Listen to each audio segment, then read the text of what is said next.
bienvenida a todos ustedes. Estamos en una nueva reunión de este ciclo de charlas sobre el régimen penal tributario que organiza nuestro Centro Argentino de Estudios en lo Penal Tributario.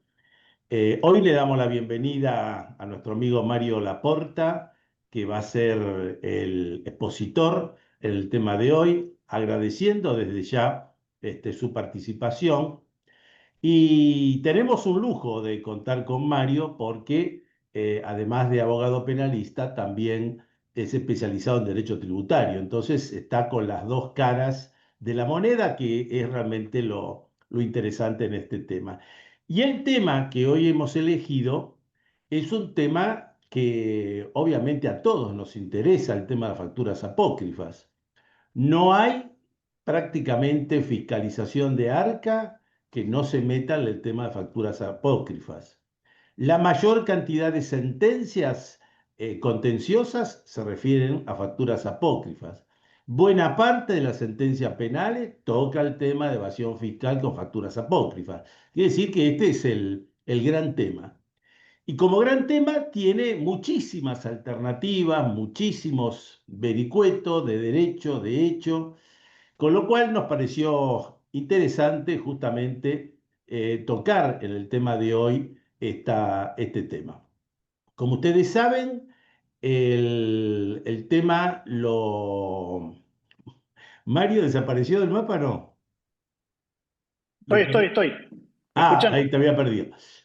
Como ustedes Ah, saben, la metodología es primero la exposición de Mario Laporta, esto es más o menos una hora, y después le vamos a dar media horita para hacer la terapia colectiva, ¿no? Es decir, el intercambio de opiniones, las reflexiones, las preguntas, cosa que normalmente resulta muy interesante. Así que, Mario, gracias por estar con nosotros, gracias por tu disponibilidad. Humberto, muchas gracias. ¿Se escucha bien? ¿Estamos ok? Sí, perfecto. Te quería preguntar, no sé si Ah, vos vas a sí. compartir algún Power. No, lo Bueno, tenía perfecto, pensado, listo, pero pues si como no estoy en tenía el que... estudio y sí, no, eh, Perfecto, va a ser adelante, más adelante, complicado Mario. que... Bueno. Bueno, buenas tardes. Muchas gracias, Humberto, por la invitación. Gracias a todos y a todas. Es un gustazo estar acá. Como, como le comentaba a Humberto por privado, para mí siempre es un placer enorme poder estar en estas discusiones, estos seminarios, y son temas que atrapan, ¿no? También estaba viendo recién ahí, perdón, porque estoy con iPad, en un iPad chico, entonces a veces no me salen todas las caras, pero veo que hay muchos amigos y gente conocida, así que bueno, a todos un gustazo enorme. Eh, hay algunos temas, esto como infidencia, ¿no? Por ahí va, no tanto. Yo hace rato estoy con esto. Yo hace poquito ya terminé de escribir un manual de penal tributario, que lo tengo ahí. El otro día me decía Julio Fabra de BDF, ¿cuándo me lo vas a dar? Y yo estoy esperando que salga la ley nueva, veo que está la comisión ahí, que fracasó un par de veces, que tiene esta cuestión del momento del hecho para la cuantía. Yo no puedo trabajar sacar un libro ahora cuando están por cambiar la ley, ¿no? Pero, y en ese manual estoy trabajando digo, lo que es el prólogo y estoy pensando seriamente en llamarlo epílogo, ¿no? ¿Por qué? Porque a mí me parece que hay temas de la ley penal tributaria, no sé si es que no tienen más discusión, pero ya hemos discutido lo suficiente como para ya pasar a otros temas, ¿no? eh, a nuevos temas. Yo creo que los temas que vamos a empezar a tener que trabajar ahora y que no hay, que no están trabajados, yo realmente, y los veo en la práctica, porque como decía Humberto, y bueno, eso, yo, del mismo modo que varios de los que estamos acá presentes, ejerzo la profesión y digo, y nos encontramos con los problemas en los tribunales, y entonces, quizás los temas que haya que empezar a trabajar ahora, o quizás los temas trabajados, tienen una perspectiva más de litigio, porque es algo que por ahí, desde la parte dogmática, estamos trabajando mucho, estamos sobredimensionando la parte dogmática. Esto está pasando para mí en todo el sistema penal. estamos sobredimensionando la parte dogmática, venimos sobredimensionando la parte dogmática hace tiempo y estamos de alguna manera desatendiendo la fase de litigación, ¿no? La fase de litigación nos presenta cosas, hace poquito presenté un trabajo para una obra colectiva de temas de litigación, del Código Nuevo y penal económico, y tiene cosas que no estamos viendo, que no trabajamos, que desatendemos, que le prestamos atención, que perdemos atención. Y por ejemplo, no sé, hay un punto acá que yo lo tengo para el, no sé si llegamos a tratarlo, quizás en las preguntas, no se enseñó o no trabajamos en el establecimiento de puntos de peritaje, ¿no? Para un eventual peritaje contable, para trabajar en un juicio oral, sobre cómo desarmar el problema de la factura apócrifa, ¿no? Porque eh, nosotros nos toca cuando nos viene un caso, cuando trabajamos el tema de facturas apócrifas, cuando viene el tema, una evasión con facturas apócrifas, lo primero que uno dice, estamos fritos, o sea, no hay salida, ¿no? Bueno, la factura apócrifa está en la base, ¿no? Es una de las herramientas más fuertes, ¿no? Te viene un fiscal, te sentás con un fiscal a negociar algo, ¿no? De alguna salida alternativa, vieron que en el Fuero Penal Económico, en las salidas alternativas como que hay un poco más de margen. Y claro, cuando el tipo tiene la herramienta de la factura apócrifa, es como si tuviese los dos anchos, ¿no? Más o menos. Entonces, creo que por ahí trabajar para desmitificar esta idea, ¿no? Para de alguna manera presentar herramientas frente a esta realidad, frente al caso más severo, ¿no? Es el diagnóstico más severo de elevación, la factura apócrifa. Para mí tiene que ver con poder ver los temas desde el lado de la dogmática, que como digo yo está sobretrabajado, y desde el lado también de la litigación, es decir, la herramienta de la dogmática, eh, eh, cómo la podemos congeniar, cómo la podemos mejorar, de que la herramienta sea eficaz. Porque no sé si a ustedes les pasa, a mí me pasa mucho en la práctica que, no sé, por ejemplo, está conectado con esto. Hoy queremos trabajar un tema de río idóneo, ¿no? Yo cuando escribí la tesis sobre el delito fiscal, intenté sistematizar, ¿no? De manera muy casuística y muy inductiva, todos digamos, los grados de conductas, ¿no? Que van desde del simple, ¿no? Yo técnicamente opino esto, el fisco técnicamente opina otra cosa, eh, hasta los grados de conductas decididamente entendida como un error idóneo, ¿no? Es una especie de evaluación de grado. Y pareciera ser que el tema de las facturas apócrifas, por lo menos para la parte legislativa y para ARCA y para la Fiscalía, estaría como en el umbral, ¿no? Del 1 al 10 estaría en el puesto número 10 del umbral. Sería el paradigma del fraude, ¿no? De la evasión fiscal. Digamos, el paradigma del ardid idóneo. Esto a punto tal, que el legislador lo vio así, a punto tal que hay un agravante, ¿no? Por la utilización de facturas apócrifas que tiene esta condición, ¿no? De evasión fiscal, que tiene que llegar a la cuantía del tipo básico. Los proyectos de reforma también sigue siendo esta elevación conjunta. Y de la lectura de la norma, hay discusiones jurisprudenciales y dogmáticas, pero la lectura de la norma parecería ser que con una sola factura apócrifa, si se llega al umbral, ya estaría el agravante. Es decir, ¿qué quiero decir con esto? Que el legislador, yo creo que de manera incorrecta, incorrecta desde todo punto de vista, entiende que la factura apócrifa viene a ser como el sumum, ¿no? El sumum del ardid del delito fiscal. Entonces, hecha esta introducción para posicionarnos en la incidencia de la facturación apócrifa, digamos, cuál es la problemática de la facturación apócrifa, tenemos que retroceder un poquito para ver en dónde calza, ¿no? En el escenario del delito fiscal. Porque el delito fiscal, yo siempre insisto esto en las clases y cuando trabajo el tema, el delito fiscal es probablemente uno de los delitos más complejos del ordenamiento jurídico, porque cuando nosotros enseñamos derecho penal y mostramos lo que es el derecho penal nuclear, ¿no? El robo con armas, el homicidio, las lesiones, versus el derecho penal accesorio, ¿no? El derecho penal económico está en esta rama, la diferencia de matiz entre una cosa y otra es que las herramientas dogmáticas o las herramientas de trabajo con las que nosotros, de las que nosotros nos valemos para trabajar los delitos del núcleo, homicidios, lesiones, etcétera, son herramientas que no nos sirven para trabajar los delitos complejos, como es el delito fiscal, ¿no? Usted da una causa por, no sé, un homicidio, y en esa causa se va a discutir si hay un agravante o no, si hay alguna cuestión que haya afectado la culpabilidad o no, ¿no? Una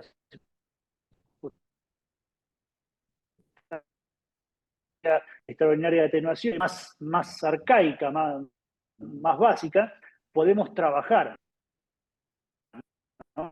Ahora, cuando nos toca un delito de la parte especial, de la parte, digamos, del derecho penal accesorio o económico, de estos delitos complejos, esas herramientas que se enseñan en el grado, ¿no? Las herramientas básicas del derecho penal, cortas. Se quedan cortas porque, bueno, primero y principal, por una razón que para mí es de corte, que en el derecho penal económico, en el derecho penal tributario sobre todo, y esto yo creo que estadísticamente los casos deberían ser arriba del 90%, siempre hay una persona jurídica involucrada.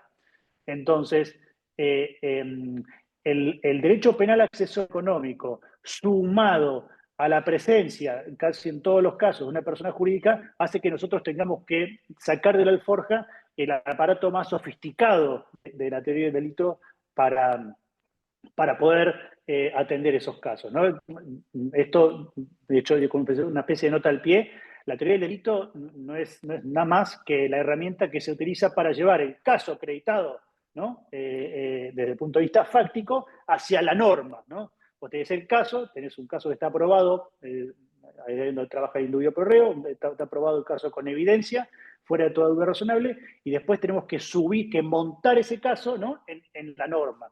Entonces, claro, como la norma es compleja, como la norma tiene elementos complejos, la herramienta que usamos para montar el caso en la norma, ¿no? es una herramienta, en este caso, que es la más compleja de todas. Y esto tiene una complejidad adicional desde la teoría del delito, que ¿cuál es?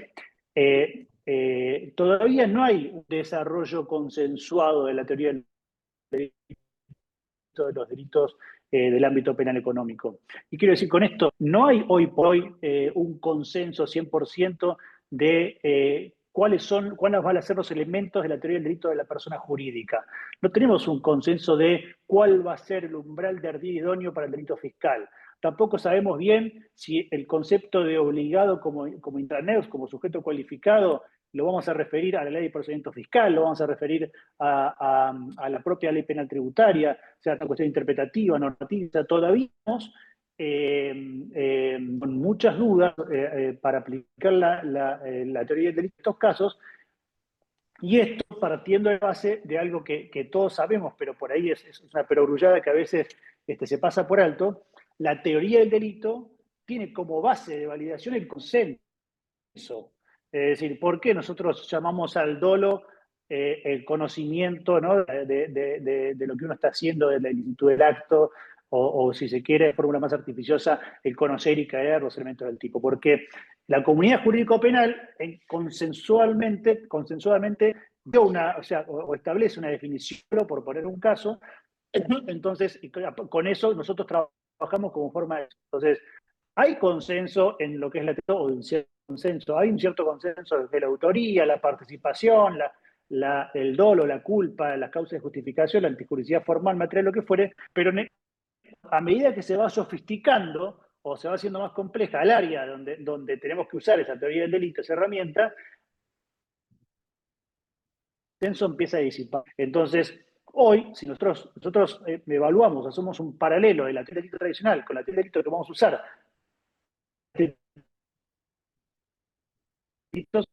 se difumina un poco, porque si uno quisiera, entendemos en el derecho penal tributario distintas, ¿no? Soluciones muy distintas, ¿por qué? Porque la herramienta original, ¿no? Con la que hay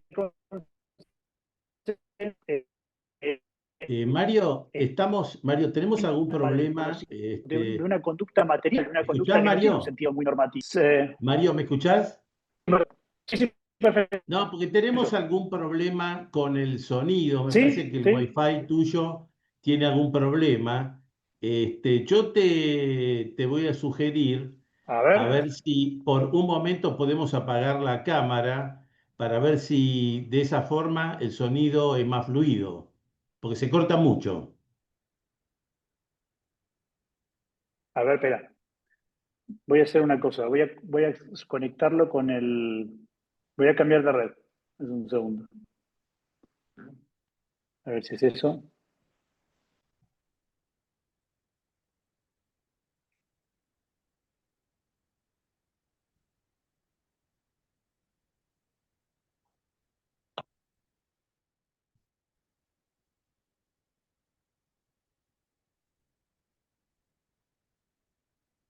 Ahí cambié de red. A ver.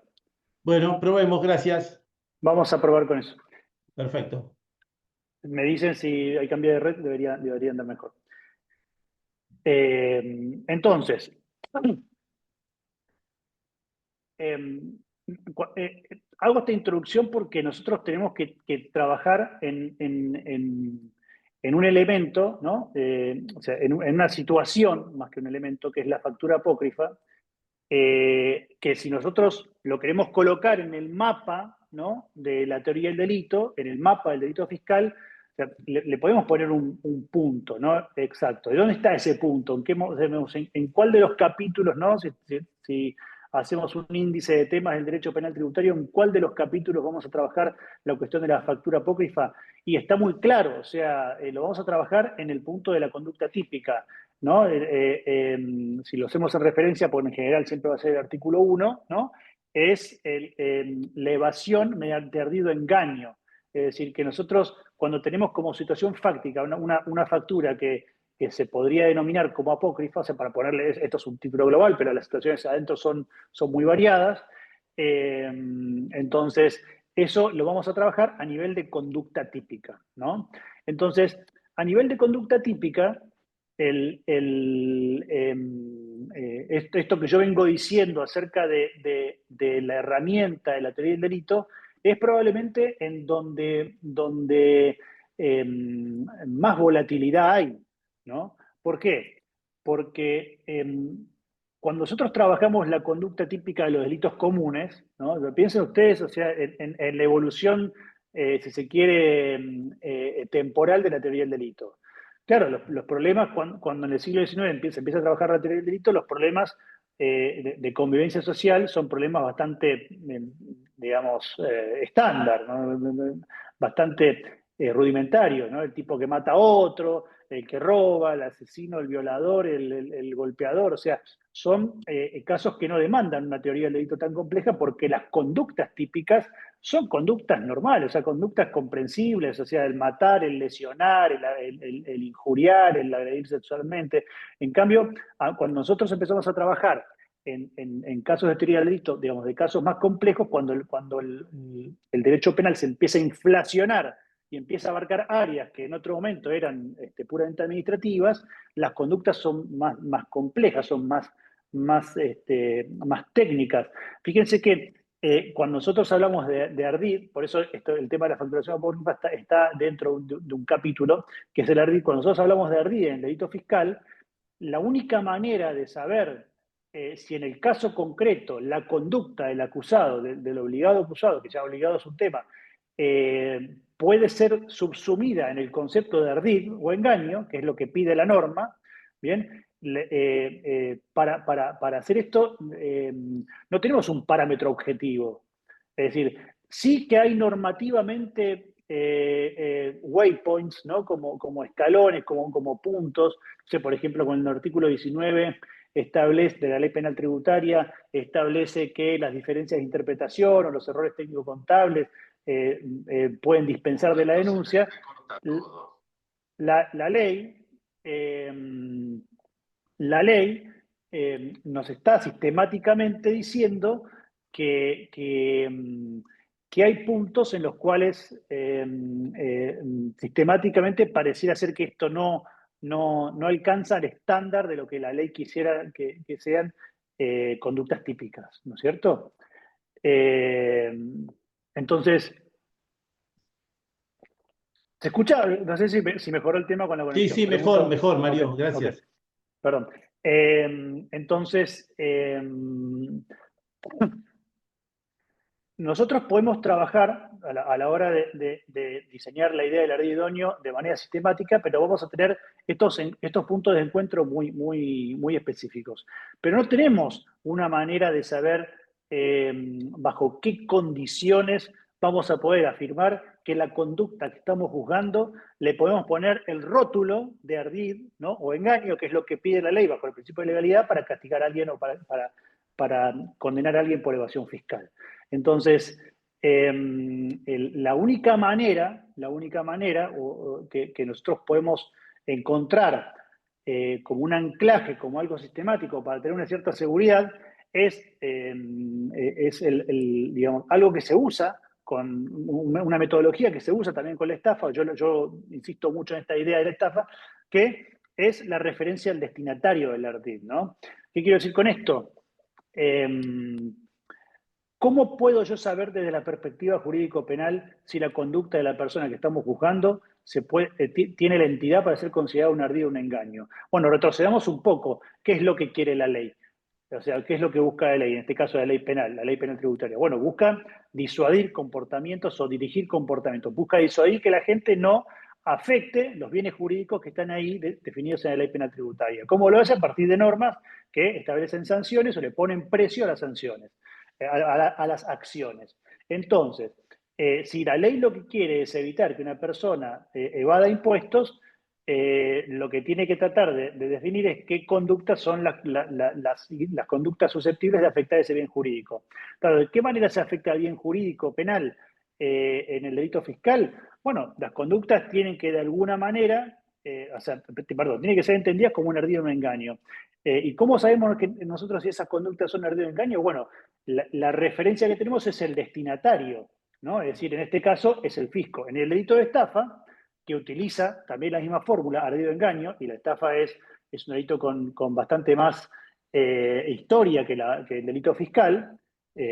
O sea, esto pongo un paréntesis, la idea de que el delito fiscal tenga como núcleo de conducta el ardido engaño es algo muy argento, o sea, es muy nuestro, porque en general, en España, que es lo que nosotros tenemos como referencia, se usa la defraudación en general, no hay una referencia tan intensa y tan específica al ardido engaño en los delitos fiscales en los países, en el derecho comparado. Es algo muy argentino, muy de nuestra ley penal tributaria, esta idea de asimilar el delito fiscal a un ardido engaño. O sea, hace falta que se engañe al fisco, ¿no? En España se habla de defraudación, el Tribunal Supremo pendula entre la teoría del engaño y la teoría del error, pero yo siempre pongo, por ejemplo, el caso de la condena de Messi, por ejemplo, en el caso de la condena de Messi, ni se llegó a discutir si el engaño era idóneo. Uno mira el caso y no era un engaño idóneo, era un engaño bastante elemental. Bueno, nosotros tenemos escrito en nuestro Código Penal, nuestra ley penal tributaria, que se requiere ardido de engaño, y el sentido de ese ardido de engaño lo tenemos ya trabajado bastante para el caso de la estafa. Por lo tanto, yo había dicho al principio que la teoría del delito tiene un componente consensual bastante fuerte. Bueno, o sea, consensualmente el concepto de ardido de engaño se identifica como una conducta con cierta entidad. O sea, ¿cuál es el parámetro de la entidad? ¿Cuál es el patrón de la entidad? ¿Cómo sé yo si la conducta tiene entidad o no? Sí o sí, o sea, digamos, el anclaje más claro, y de nuevo estamos en derecho penal, tiene que haber norma ex ante, tiene que haber previsibilidad, la persona puede poder dirigirse conforme a la norma, ese parámetro es el destinatario. Y en este caso, a diferencia de la estafa, porque la estafa es un delito de encuentro entre dos personas que tienen cierta configuración y es otro mundo, en este caso, ese parámetro está dado por el fisco. Es siempre el fisco, siempre Arca, ahora hay que acostumbrarse a decir Arca, el que está enfrente. Entonces, para que nosotros sepamos si la conducta juzgada o investigada puede ser llamada un ardido o un engaño, tenemos que utilizar un mecanismo de dogmática para pasar de la conducta del hecho a la norma. Tenemos que usar una herramienta dogmática que tenga como premisa, ¿no? que la identificación de ese ardido engaño se va a dar siempre en consonancia con el destinatario. Dicho de otro modo, ¿cómo puedo yo saber si la conducta es ardidosa o engañosa, se puede llamar así?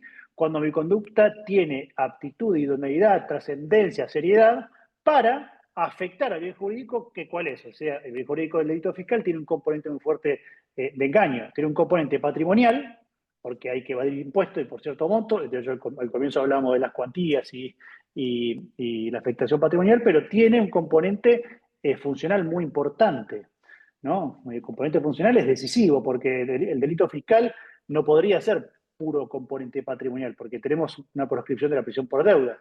Entonces, esa proscripción además es convencional. Entonces, tenemos que sí o sí afectar a la fase funcional del bien jurídico. La fase patrimonial la vamos a afectar en la medida que no ingresa lo que debe ingresar, ¿no? Por el hecho imponible, por nuestra realización del hecho imponible, y una segunda fase que es la fase, digamos, funcional, que nosotros tenemos que cometer un acto de engaño al fisco. En ese caso, la representación del Estado en este sinalagma, ¿no? de fisco contribuyente es ARCA, ¿no? Y ARCA representada por sus funciones de verificación, control, fiscalización, etc. Entonces, cuando nosotros trabajamos los temas de facturación apócrifa, ¿no? Que de hecho yo sigo pensando que la redacción está mal, porque la redacción de la ley penal tributaria, al referirse a documentos material o ideológicamente falsos, omite un punto muy importante, que en el Código Penal la falsedad ideológica de documento privado es atípica y las facturas son todas documentos privados, pero es otro punto. eh, cuando la ley penal tributaria se refiere a la facturación apócrifa como agravante, ¿no? A las facturas material o ideológicamente falsas como agravante, nos está dando dos señales muy claras.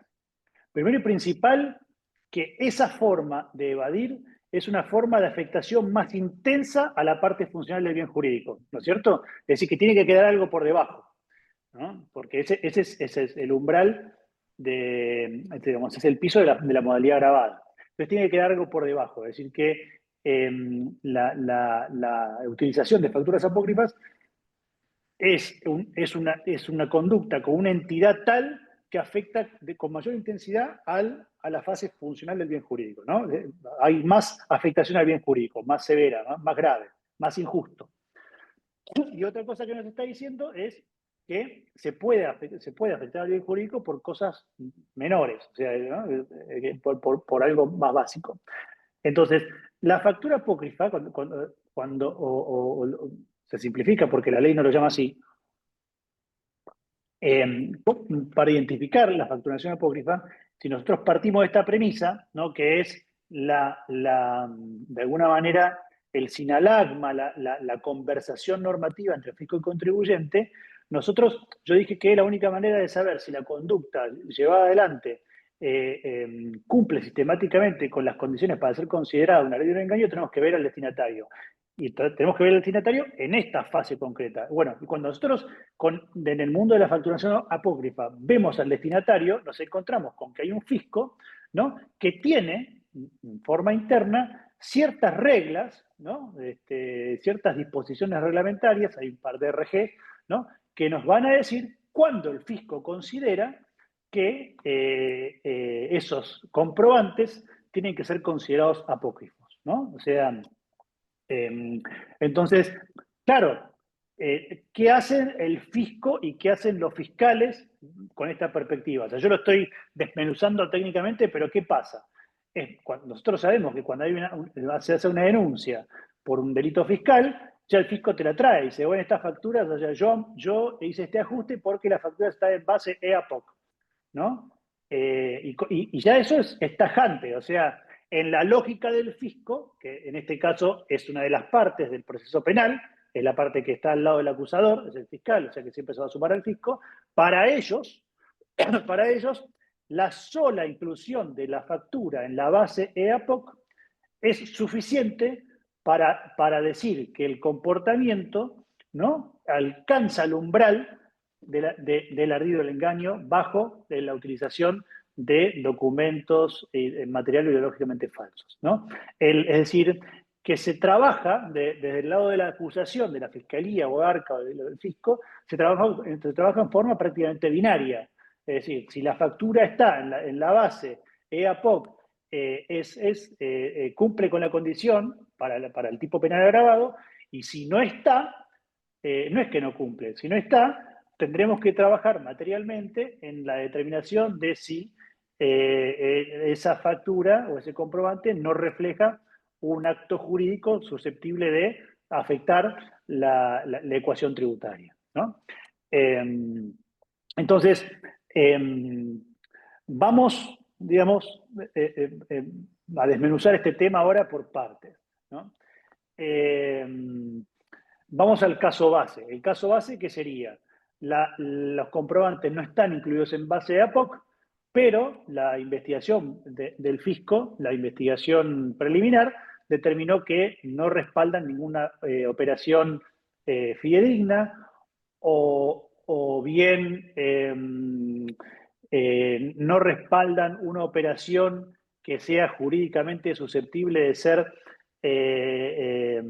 incluida en la ecuación fiscal, ¿no? Gasto no deducible, lo que fuere, o X razón. Bueno, en este panorama la discusión es una discusión más bien, o sea, tiene dos órdenes. Tiene una discusión probatoria, o sea, por eso yo decía de la parte de litigio, nosotros cuando tenemos un caso que la factura no está en base a POC, tendremos que hacer nuestro esfuerzo como litigantes para demostrar al tribunal, porque esta es la pretensión del fiscal y de ARCA, para demostrar al tribunal que esas premisas son incorrectas.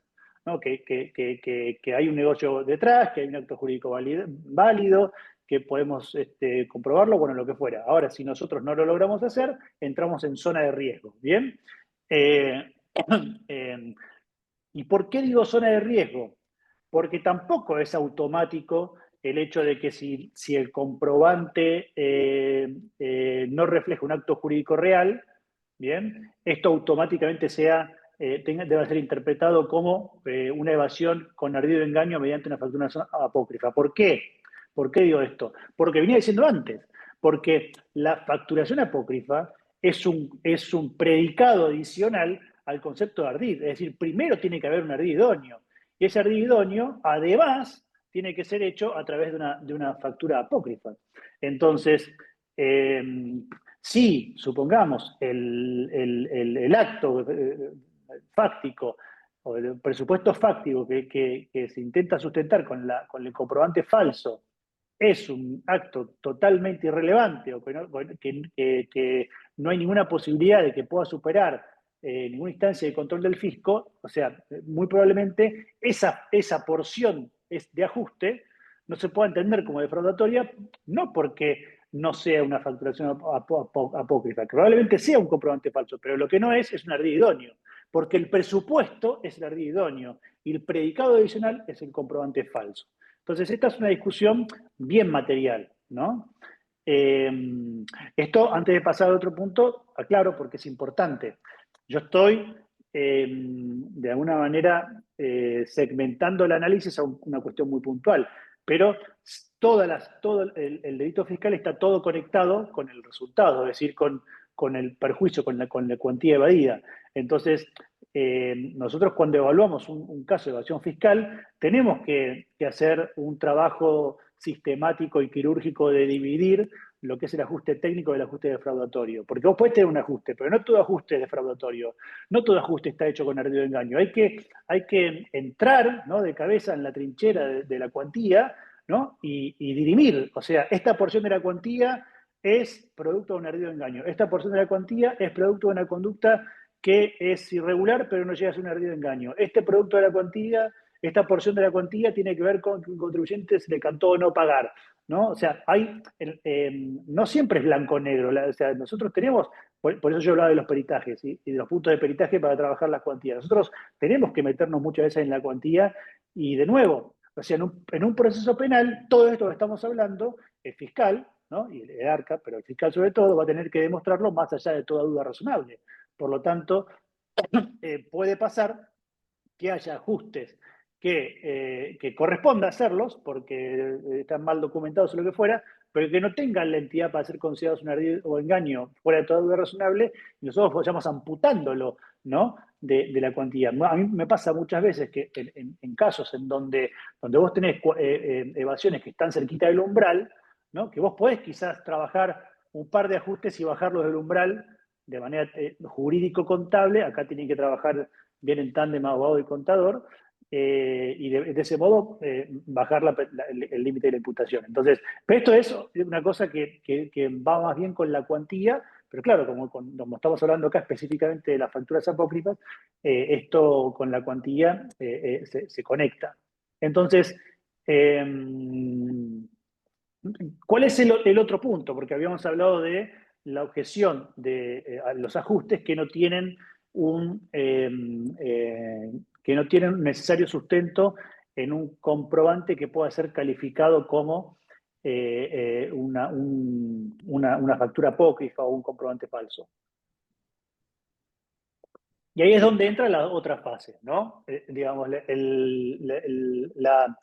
la sentencia, el UCAS, ¿no? De la base EAPOC, ¿no? Si el ajuste está hecho sobre la base de comprobantes que están incluidos en base EAPOC, fin del tema, ¿no? Este es un poco la creencia, ¿no? Que hay hoy dando vuelta, el modo con el que trabajan las fiscalías, ARCA, ¿no? ARCA cuando denuncian, bueno, ARCA es el que denuncia, por lo tanto, la denuncia es simplemente la noticia de algo que probablemente podría ser un hecho delictuoso, con lo cual el hecho de que haya ajustes sobre base APOC es para una denuncia más que suficiente, o sea, no hay problema con esto.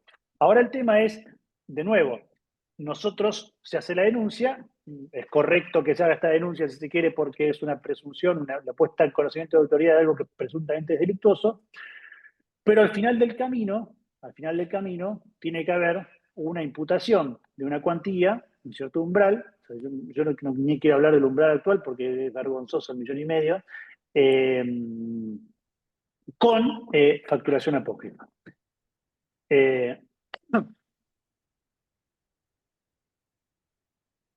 Entonces, claro, y acá también, antes de entrar al tema de la base APOC, hay un punto importante. Yo lo que estoy diciendo ahora, porque me gusta siempre a mí cotejarlo con el esquema procesal, porque en definitiva esto no es una cuestión, es un seminario de filosofía del derecho penal tributario, sino que es un seminario práctico. Esto nosotros tenemos que pensarlo en clave del modelo procesal, ¿no? Porque una cosa es trabajar esto en clave de modelo procesal mixto, como el que tenemos ahora, ¿no? Con un procesamiento, con la cámara, etcétera, o en un modelo procesal acusatorio.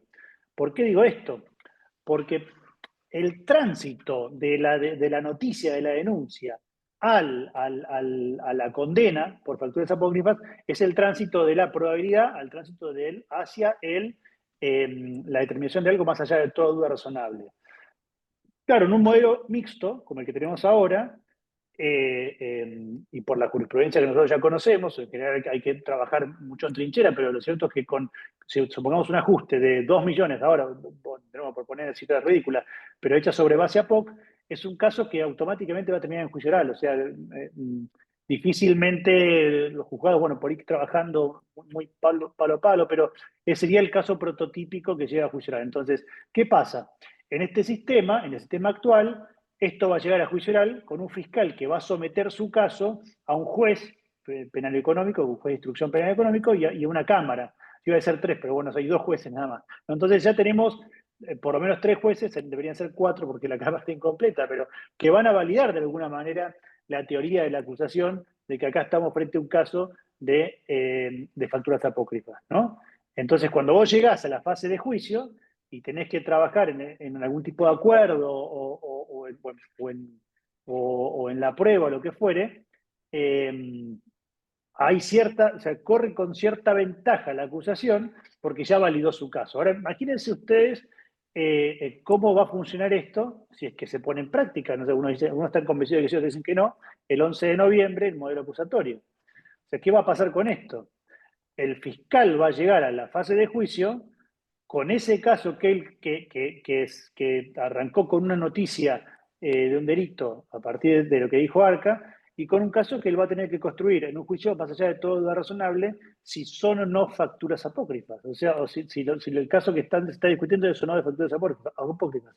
Piensen ustedes, digamos, en qué posición de negociación con la fiscalía o mismo en un juicio va a estar el contribuyente cuando el fiscal no pudo validar su caso, o sea, no tiene red de contención con el caso. Yo creo que en el modelo acusatorio, en los casos de evasión fiscal, va a ser de los casos en donde si hay juicios, más absoluciones va a haber, ¿no? Por esto que digo, de que no se da todo el tránsito de la red de contención hoy hacia lo que parecía ser una especie de semi-plena prueba, ¿no? Pero volvamos un poco de esta digresión al tema de las facturas con base a poco. En la práctica puede pasar, y yo lo veo bastante, en forma bastante frecuente, que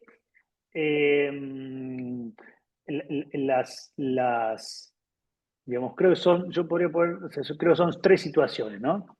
Situación A o situación 1. ¿Qué pasa? Curiosamente pasa, yo lo veo y no entiendo por qué, pero pasa. El contribuyente computó facturas que al momento de computarlas ya estaban incluidas en base a poco, ¿no? Esto pasa. Yo lo veo. O sea, me gustaría saber qué piensan cuando pasa, pero pasa, ¿no? Caso 2. El contribuyente computó gastos a partir de facturas que en el transcurso de la investigación, no ex ante, sino en el proceso, cayeron en base a poco, ¿no? Después. Caso 3. El contribuyente toma facturas que nunca cayeron en base a POC, ¿no? Pero se dan las condiciones fácticas por las cuales el fisco, en el caso de ponerles el ojo, las incluiría en base a POC, ¿no? Eso podrían ser quizás los tres casos, seguramente puede haber más, pero los tres que me imagino rápido. Entonces, el punto es, si nosotros decimos o partimos de la base de que la evasión agravada por el uso de facturas apócrifas tiene que tener como base y como premisa un ardid idóneo, ¿no? Y ese ardid va a ser idóneo en la medida que tenga virtualidad o posibilidad o potencia ex ante para engañar, para afectar el error funcional del bien jurídico, es decir, para saltar la valla del fisco. Y esto, ojo, o sea, esto no estamos en una discusión teórica. Hay pila de fallos, Efron, Kasiukiewicz de casación, ¿no? Ciccone, Di Giorgio, o sea, muchos fallos, Moneta, en donde la casación de manera estable exige para el delito fiscal un ardid idóneo. Esto no está en discusión, por mucho que por ahí haya algunos trabajos monográficos que dicen que no, quizás como puede ser lo de Catania, lo de Orce Trovato, que dan alguna idea más funcional, pero lo cierto es que la doctrina estable hoy exige la idoneidad. No te va a decir, digamos, con certeza a partir de qué parámetros va a existir la idoneidad, pero le exigen, ¿no? Es un componente que en la jurisprudencia está claro. Entonces, nosotros pedimos que haya un ardid idóneo y ese es el presupuesto, es decir, no podemos saltar directamente a la factura apócrifa. La factura apócrifa es algo más, o sea, es un ardid idóneo que además se hace con factura apócrifa. Es decir, que la ley te está diciendo que la utilización de facturas apócrifas es más idóneo que la idoneidad base. Entonces, trabajemos estas hipótesis, ¿no? Desde el punto de vista de la idoneidad. Hipótesis A, o hipótesis 1, el contribuyente computa gastos con facturas que ya estaban en base a POC. ¿Cuál es la probabilidad, digamos, el riesgo, la peligrosidad de esa conducta para saltar la valla del fisco, para agredir a la fase funcional del bien jurídico penal, digamos, que castiga la evasión agravada con facturas apócrifas? Cero. ¿Por qué? Esto es como matar con azúcar, ¿no? Eso sería casi el ejemplo típico de delito imposible. Yo no tengo ninguna chance de superar el umbral de idoneidad cuando estoy computando gastos con facturas que ya estaban en base a poca. Porque aparte, además, la RG, ahora las últimas están exigiendo digamos, al contribuyente hacer un chequeo también. Hay que hacer un cierto... estos contadores saben mucho mejor que yo, pero ahí está que existe la obligación de hacer un cierto chequeo de que no estén en base. Con lo cual, pareciera ser que que esta hipótesis es totalmente insustancial o no llega a superar el umbral porque tiene ex ante, no tiene ningún tipo de riesgo, ¿no? Estarían los casos de tentativa inidónea, delito imposible. Yo tenía el deseo de defraudar al fisco mediante facturas apócrifas, pero soy tan tonto que usé facturas que ya el fisco ya sabía que eran apócrifas ex ante, por lo tanto, mi plan criminal fracasó ahí. Segundo supuesto, o sea, las facturas apócrifas son incluidas en base a POC durante el trámite del proceso. Los procesos penal tributarios suelen ser muy largos, entre el hecho y supongamos, si poner el caso en fase de juicio, uno diría que 7, 8 años es algo usual, 6, o sea, con lo cual la posibilidad de que eso caiga, ¿no?, en futuras investigaciones en base a POC puede ser alta. Entonces ahí activamos el supuesto anterior, es decir, punto número 1, reflejaban un negocio cierto, o sea, porque el hecho de que en una fase 2 entren en base a POC, eso no determina directamente que al momento de ser utilizada no haya sido, porque quizás entró en base a POC por circunstancias posteriores, con lo cual, o sea, siempre hay que pensar en la perspectiva ex ante. Vamos a tener que trabajar como en el caso anterior, ¿no? Que yo comentaba, el caso básico, que es la discusión acerca de si existe o no existe un negocio jurídico, un acto jurídico detrás de lo que quiere representar ese comprobante. Por lo tanto, ese caso está abierto a discusión, ¿no? Después está el tercer caso, que es cuando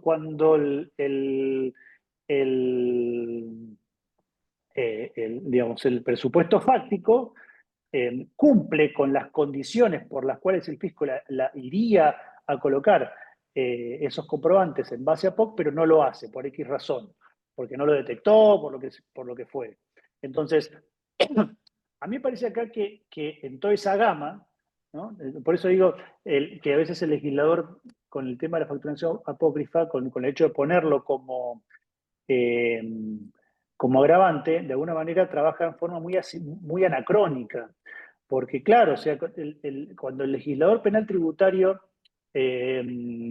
diseñó la ley penal tributaria, el modelo fiscal era un modelo radicalmente distinto. O sea, todos ustedes seguramente recuerden que la ley penal tributaria original tenía como delito autónomo la omisión de declarar. Y hoy a nadie se le puede ocurrir que la omisión de declarar, o sea, de presentar declaraciones, pueda ser algo constitutivo de un ardid típico. Por la razón tan sencilla de que, ¿no?, yo siempre lo digo a los chicos en las clases, entren a nuestra parte, a ver si el fisco no sabe más que nosotros mismos de nosotros mismos, ¿no? Entonces,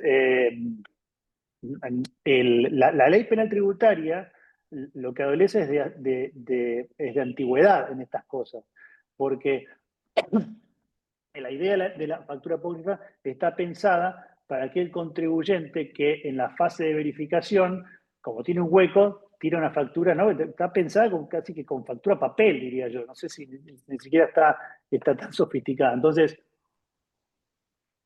la cuestión acá tiene que ver con, de alguna manera, maridar o cotejar esa teoría del delito sobre el delito fiscal, es decir, si realmente la conducta es susceptible de superar ese umbral de idoneidad del ardid, o no. Entonces, ¿cuáles serían entonces, no? Porque, claro, si acá estuviese escuchando gente del fisco, diría, pero este hombre está diciendo que no existe mala factura apócrifa, básicamente, ¿no? Eso sería como la conclusión. Y lo cierto es que, a ver, hoy por hoy, yo me sentaría a discutir si sigue teniendo sentido tipificar como una modalidad más agravada la evasión fiscal por facturación apócrifa.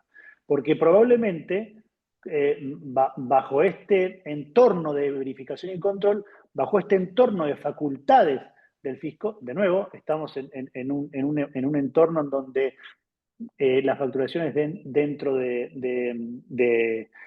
bueno, voy a repetir la palabra entorno, dentro del entorno fiscal, donde hay un libro de digital, en donde materialmente hay ciertos comprobantes que no se pueden emitir, o sea, si están en base a POC ya no se pueden emitir. O sea, entonces, en este ámbito o en este esquema de super control fiscal, ¿no?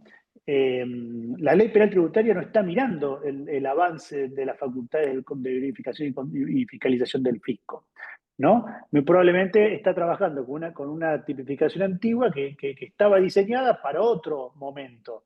O sea, porque el delito fiscal es un delito muy progresivo. Porque si nosotros decimos que la forma de determinar el ardid típico es ver el mundo en común entre fisco y contribuyente, lo que vamos a ver es que hechos que hace 10 años o 15 años podían ser hechos totalmente idóneos, hoy no lo son. Yo pongo siempre el ejemplo de omisión de declarar porque incluso hasta se llevó puesta una norma específica que tipificaba eso.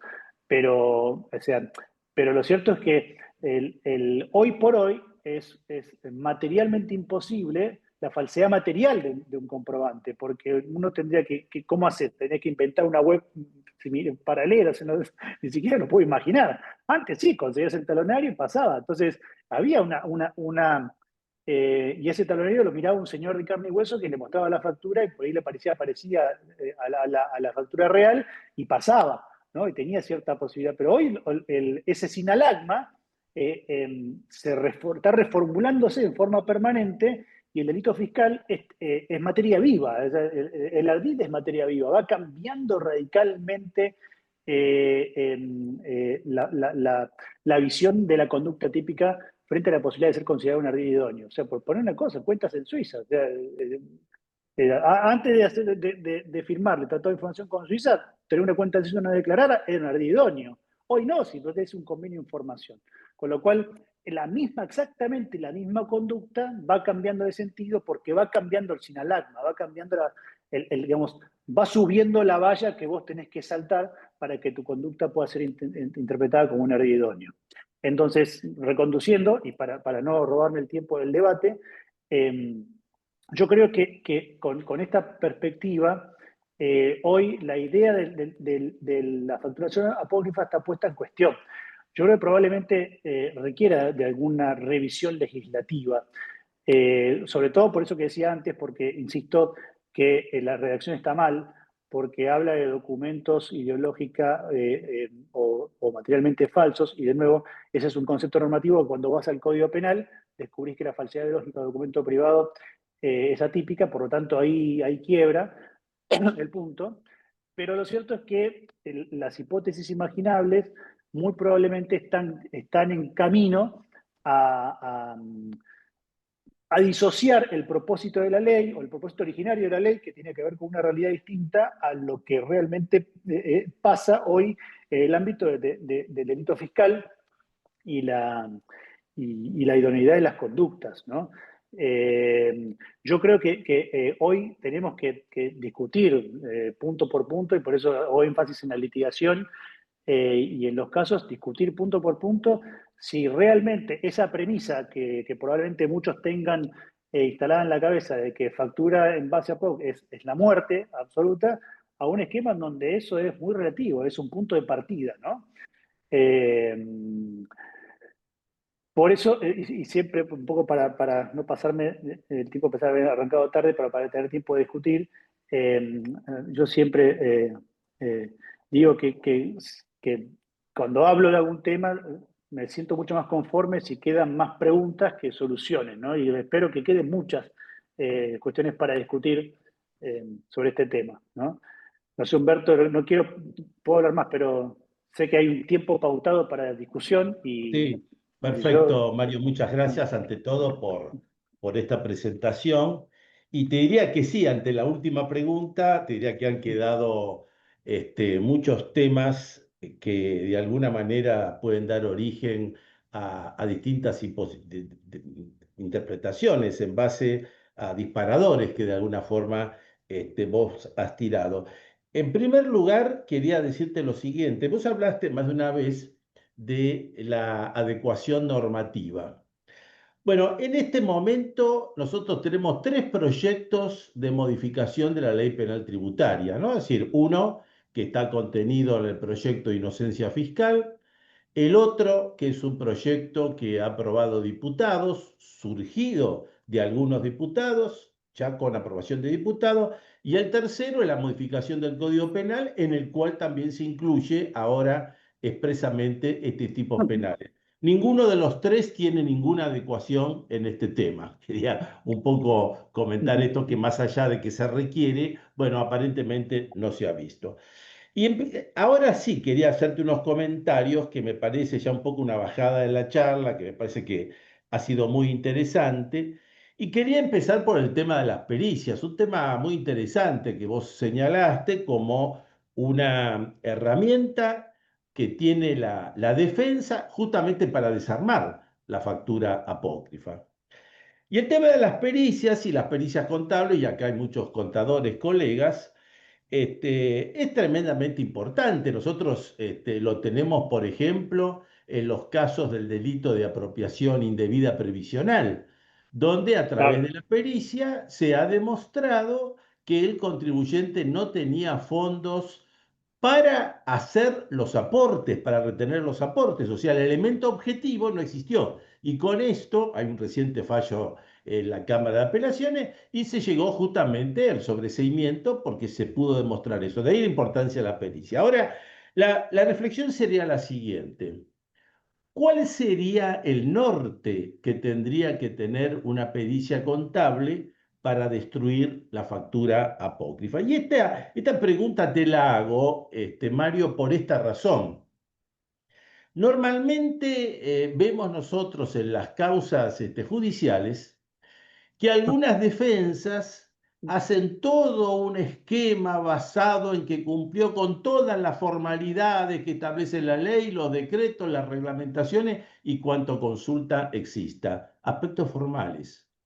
Obviamente con esto no arreglan absolutamente nada por más que demuestren lo que no. demuestren. Pasamos a la segunda línea, que son los aspectos sustanciales, que esto sí es lo más importante.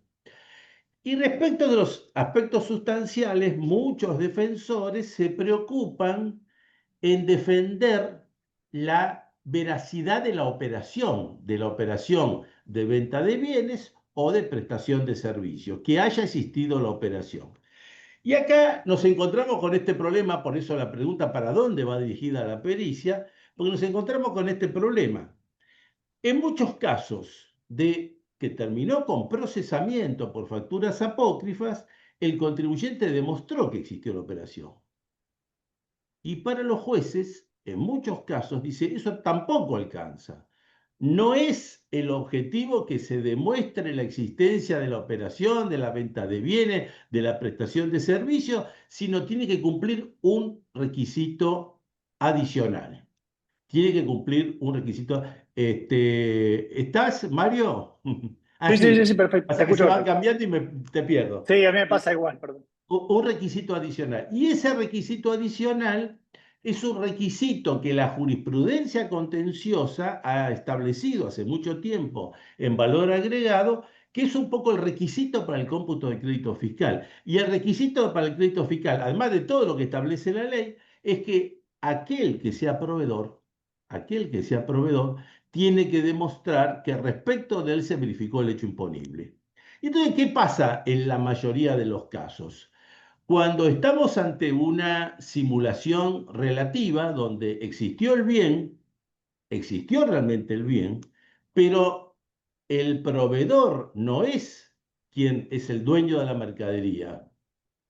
El dueño de la mercadería es un tercero que no aparece en la relación comercial. Y aparece un intermediario que no tiene nada que ver, que es el que factura. Y en base a esto también se lo impugnan los jueces. Entonces, yo creo que de todo esto surge la pregunta. La pericia contable, ¿hacia dónde debe estar dirigida? ¿Qué es lo que tengo que probar? Perfecto, está buenísimo. Buenísimo, buenísimo, Humberto, pero aparte de hacen la tecla. Vamos por partes, ¿no?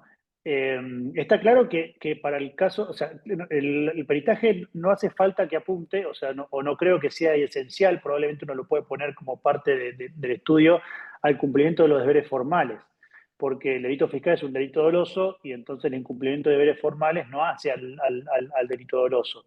Es decir, nosotros trabajamos, y con esto por ahí puede ser una introducción a lo que sigue. Nosotros, una de las complejidades del mundo penal tributario es que son dos mundos que coexisten, ¿no? Conformando el mundo penal tributario, el mundo de lo penal y el mundo de lo tributario. Estos dos mundos jurídicos se informan, ¿no? De alguna manera, tienen bajada de principios constitucionales que funcionan radicalmente distintos, ¿no? En materia penal tenemos el principio de culpabilidad, que es un principio que está muy, muy identificado con la realidad de las cosas, ¿no? Por eso Montenegro, todos esos fallos, ¿no? Que no se puede trabajar sobre presunciones. Entonces, el principio de culpabilidad nos pide un hecho cierto, bien, pero en el ámbito del derecho tributario, a secas, rige el principio de capacidad contributiva, es decir, constitucionalmente hay muchos aspectos del derecho tributario a secas que se satisfacen con situaciones que por ahí no están identificadas con lo real. Es decir, puede existir una obligación tributaria sobre la base de presunciones. Esto es constitucionalmente tolerable en el ámbito tributario. Ahora, cuando se funden los dos mundos y vos conformás el sistema penal tributario, no es que gana el modelo penal, pero el sistema penal te pone condiciones. Dice, vos querés pasar por acá, hay condiciones. La condición es el principio de culpabilidad. Por lo tanto, aquello que en tu mundo tributario vale porque tenés cierta tolerancia a situaciones de ficción, insisto en el ejemplo de una obligación fiscal o un ajuste sobre la base de una presunción, acá no va. ¿Por qué? Porque nosotros trabajamos con un modelo de realidad. El principio de culpabilidad nos impone condenar a una persona fuera de toda duda razonable. Entonces, si vos me traes algo que vos aceptás en tu mundo, pero que me deja un margen de dudas porque tu modelo constitucional tiene tolerancia a esas dudas, bueno, acá nosotros no, en penal no. Entonces, esa va a ser la premisa con la que vamos a trabajar. Y eso es lo que yo veo que muchas veces genera confusiones en los operadores, de pensar que porque algo está validado en el mundo perdón, en el mundo tributario, esto pasa por una cita transportadora en el mundo penal. Por Tal cual. eso, las exigencias que uno puede ver en el fuero contencioso, mismo en la Corte o en el fuero tributario, están bien, son suficientes para una obligación fiscal, pero nosotros en el mundo penal lo que estamos castigando es la evasión de esa obligación fiscal, y esa obligación fiscal es elemento del tipo, y ese elemento del tipo solamente lo podemos imputar si es bajo el prisma del principio de culpabilidad, por lo tanto, fuera de toda duda razonable. Entonces, ahí hay una divergencia. Por eso los peritajes, volviendo, creo que ahí más o menos ya estaría más o menos la idea, pero los peritajes lo que tienen que decir es, señor juez penal, o sea, no mire el mundo tributario, yo la deuda la voy a pagar porque allá aquellos, ¿no? Aquellos toleran pagar una deuda sobre la base de una ficción, y entonces como el proveedor no es el dueño, sino es un tercero, esto en el mundo tributario alcanza para cobrarme la deuda. Ahora estamos en el campo penal, y si yo a usted le puedo demostrar, o si el fiscal no puede demostrar, fuera de toda duda razonable, que el servicio se prestó, más allá de la informalidad, de la desaveniencia formal, que es suficiente para activar consecuencias en el mundo tributario, en el mundo penal esto no llega al estándar de certeza. Ese Perfecto. sería el punto. Me parece brillante la contestación. Quizás te agregaría, Mario, que esta distinción tan particular que has hecho normalmente no es recogida por los jueces, ¿no? Porque Sí, justamente los jueces, por lo menos para los procesamientos, todo esto no lo tienen en cuenta y se valen, te diría, del criterio tributario, ¿no? Por eso me pareció sí, interesante tu acotación. El segundo tema, vos en una serie de puntos recalcaste, insististe sobre el tema del ardid idóneo. Bueno, efectivamente, es conocida la posición de casación penal en este sentido, pero también tenemos que reconocer que la doctrina se encuentra dividida, e inclusive la propia jurisprudencia está dividida. Y acá hay dos posiciones absolutamente distintas. Uno que habla del ardidonio, que habla de esa maniobra que tiene que ser realizada, que efectivamente tenga que perjudicar al fisco a través de la maniobra. Y hay otra posición totalmente distinta en el ardid donde no se agrega lo idóneo, se interpretaría que el idóneo estaría dentro del ardid.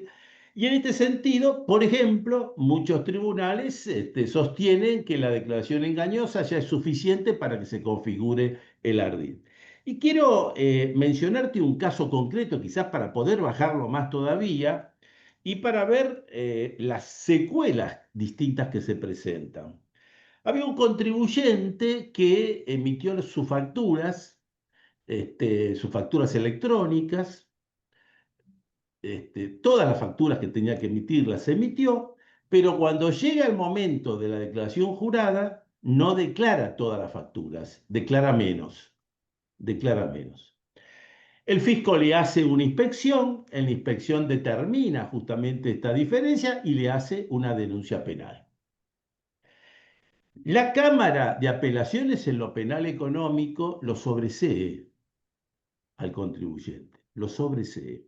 Y el argumento que tiene la Cámara es que no se da el ardid. Quizás no se mete demasiado idóneo, no, pero que no se da el ardid. ¿Y por qué no se da el ardid? Y esto está vinculado a algo que vos también repetiste varias veces, vinculado al cambio de la conducta típica. Obviamente se van cambiando situaciones y además se van cambiando la propia administración tributaria, ¿no? Y entonces, ¿qué ocurre? Dice la Cámara, en este caso concreto, la administración tributaria conocía todas las facturas, porque el sistema que hoy existe es que cuando vos emitís una factura, inmediatamente lo conoce el fisco. Y si conocía toda la factura, llegar a decir que hubo un ardid porque le mintió el ingreso, no se configuró el ardid y lo sobreseyó. Entonces, este es un poco el tema que quería comentarte respecto de ardid idóneo, no idóneo, no sé qué cierre le podemos dar a este tema, Mario. Excelente, Humberto, excelente, pero excelente, porque o sea, celebro que la Cámara Penal Económico empiece de alguna manera a ir interesando, porque acá hay un tema de coyuntura. Esto recoge un poquito de lo anterior, un tema de coyuntura que es procesal. Eh, Vos decías con razón, porque yo también lo veo, ¿no? A veces uno cuando ve jurisprudencia penal tributaria, no solamente está la Cámara Penal Económico, sino que están las cámaras federales de las provincias que tienen algunas cosas que son, a veces uno las mira y dice, uff, o sea, evidentemente no están tan embebidos del tema, ¿no? Pero de nuevo, yo insisto, ojo, ojo, mucho ojo con el cambio de sistema. Porque cuando un juez de una Cámara de Apelaciones, ¿no? En este caso penal económico, federal, lo que fuera, revisa un procesamiento, esos jueces se quedan muy tranquilos porque siempre van a decir, nosotros somos jueces de la instrucción. Por lo tanto, o sea, nosotros confirmamos porque existe una probabilidad, ¿no? De que el caso pueda ir a juicio y decretarse la certeza. Entonces, como trabajar en un estándar de probabilidad, tienen mucho margen para confirmar estas cosas, porque no son los tipos que van a decir yo te mando preso más allá de todo duda razonable. Ellos están diciendo la acusación tiene chance, ¿no? En definitiva. Entonces, por eso nosotros vemos ciertas jurisprudencias en las cámaras de apelaciones que es difícil proyectarla digamos, a la dogmática del delito fiscal, porque como hay poquitos casos de condenas, y trabajamos, yo trabajé en mi tesis también con fallos de primera instancia, de Cámara de Apelaciones, pero son fallos que los jueces tienen esto en la cabeza, tienen esa idea de que de todos modos acá todavía no estamos mandándolo, pero no estamos condenando. Entonces, la premisa del derecho penal, que es que nosotros trabajamos con principio de culpabilidad más allá de todo razonable, no estamos cubiertos ahí, porque en definitiva esto es puede ser, la acusación es viable o es una probabilidad, y con la probabilidad vos vas a juicio a buscar la certeza. Por eso también marca mucho la jurisprudencia, pero el tema del ardid idóneo, yo hablo de ardid idóneo, o sea, siempre pongo cuestión analítica como un predicado, pero lo cierto es que el ardid idóneo es un compuesto. Es decir, Ah, lo correcto sería, la conducta tiene que tener la suficiente idoneidad para poder exacto, ser ungida o entendida como un ardid jurídico penal. O tal cual. sea, no cualquier conducta. Y por eso está buenísimo el caso y que me parece concluyente, porque, a ver, a mí a veces me gusta explicar la evasión fiscal con un gráfico, ¿no? La evasión fiscal es un delito que tiene una cualidad muy particular, que es casi única, tiene un componente temporal. Los delitos en general no tienen componente temporal. El robo, el homicidio, el hurto, la estafa, no exigen una unidad temporal. Acá exige un año, o sea, es un ejercicio anual, o sea, la conducta es tan severa y tan importante que vos tenés que hacer una macana durante un año y engañar quizás al coloso, al gran coloso, porque el fisco es probablemente el que más información tiene de todos nosotros. Quizás la UIF sí, o la AIF, la Secretaría de Inteligencia tenga más, pero no la tiene en blanco. O sea, el fisco tiene mucha información en blanco, por eso es muy potente. Entonces, ¿cómo alguien puede pensar que la conducta es merecedora de ser un ardid cuando, como muy bien decís, esta persona que emite pero declara menos? O sea, claro, uno diría, pero ¿qué pasó el mes 1, el mes 2, el mes 3? O sea, cuando el fisco hizo la denuncia, muy probablemente muchos años después del cierre del ejercicio donde está haciendo la denuncia, contó con un año de comunicación en donde el fisco tiene que haber dicho, pues este tonto, ¿qué le pasa? Viene a mi página web, entra con sus credenciales, usa la quit, en mi página web emite facturas y después en mi página web me viene a decir que no las emitió. O sea, este hombre, ¿qué le Bien, pasa? Este, no, muy este bien, es el Mario. criminal putativo, ¿no? Exactamente. Bueno, hay una otra situación que también te quería plantear y seguimos con los cambios que se dan Mm, permanentemente. Nosotros cuando vemos las sentencias, en general los jueces hacen un corte y pega, ¿no? Y entonces empieza a decir qué dice la doctrina, qué dice la doctrina, que el sistema de autodeterminación, que es el contribuyente, responsable, todas cosas que lo sabemos. Pero resulta que ahora estamos asistiendo a un cambio de eso. Estamos asistiendo a un cambio de la autodeterminación tributaria. ¿Por qué razón? Porque resulta que con respecto al impuesto a valor agregado se ha cambiado el sistema y pasamos a un sistema de declaración de lo que llama el IVA simple. ¿Y en qué significa este IVA simple? Significa que la administración tributaria le aporta todos los datos que tiene en su banco de datos al contribuyente. El contribuyente lo que tiene que hacer con esos datos es cotejar y decir esto está bien, esto está mal, está faltando tal cosa, lo corrijo, lo sumo, lo resto. Pero esa determinación que hace el contribuyente está basado en todos los datos que aporta el fisco. Desde mi punto de vista, esto es un tema para discutirlo largamente, se ha cambiado el sistema de determinación tributaria y se ha pasado de un sistema de autodeterminación a un sistema mixto. Y el sistema mixto es un sistema que está previsto en la ley de procedimiento tributario, hoy muy poco utilizado. Ejemplo de esto hace muchos años cuando existía el impuesto docente, por ejemplo, que se ujú. aplicaba sobre los autos. Bueno, te daba la información AFIP y vos terminabas completando. Sistema mixto. Entonces la pregunta sería la siguiente. Si esto es así, si abandonamos el sistema de autodeterminación, si pasamos a un sistema mixto, donde el fisco brinda toda la información y termina corrigiendo el contribuyente, y después de todo esto, el fisco, después que presentó el contribuyente, le dice, ah, no, mire, resulta que esas facturas eran apócrifas. Las facturas que yo le di eran apócrifas. Entonces, la pregunta sería, ¿no tiene responsabilidad también el fisco que ha aportado esto? ¿O sigue siendo la responsabilidad absoluta del contribuyente?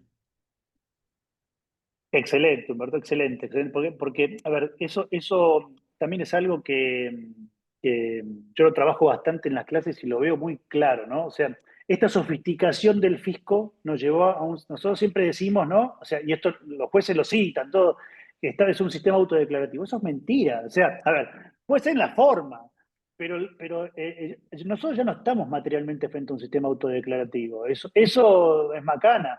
Porque ¿qué nos queda a nosotros contarle al fisco que el fisco no sepa?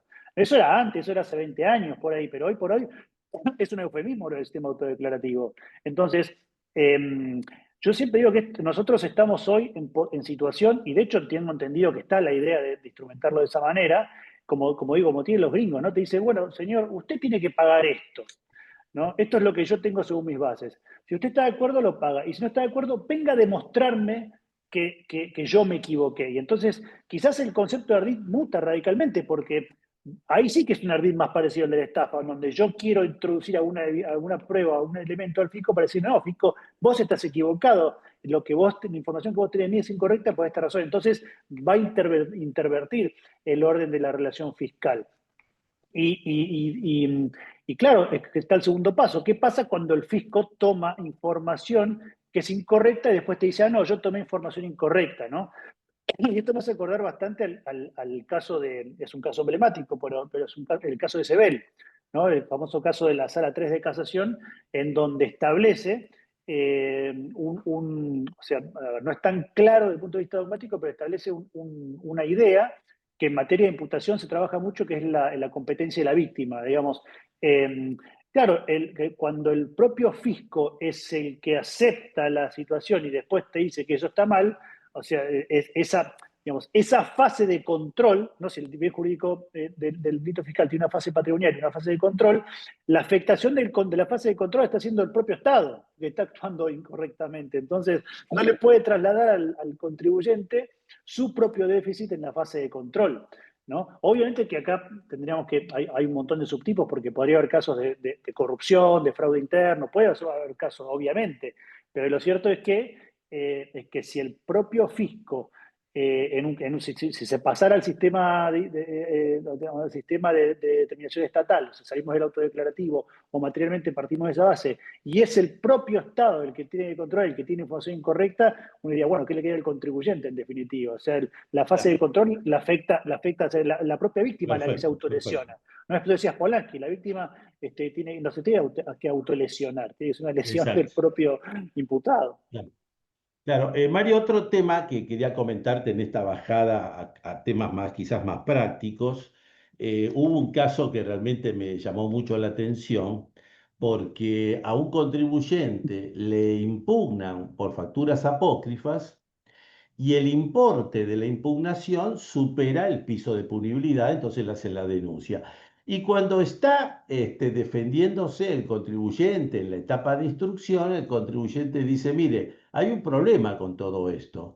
Resulta que el monto que determinó el fisco es tanto, y estoy de acuerdo con eso, pero el propio contribuyente a esos proveedores apócrifos le tuvo que retener el impuesto a valor agregado. Mm, Por lo tanto, si vos me impugnás el crédito fiscal, la retención que yo le hice, el otro no lo va a utilizar y entonces yo tengo que reducirlo. Y cuando lo reducía, quedaba abajo del piso de punibilidad. Esta fue la defensa brillante que presentó el defensor. ¿Sabés qué fue la posición del juez?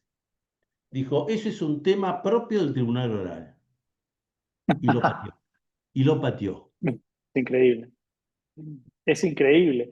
Bueno, es que eso también, a ver, hay otro punto del delito fiscal que se habla muy poco, que en Nación no se ve mucho, pero yo lo detecté que en Ciudad, en Cava, puede tener alguna arista por los saldos de disponibilidad, que es el tema del monto anual, porque sobre todo en impuestos o sea, del ejercicio, ¿no? Ganancias, ingresos brutos, por ahí se da menos, pero en los impuestos como IVA, o sea, el ejercicio anual, al no existir en la norma, en la ley de IVA, el juez penal tributario lo tiene que diseñar ex novo.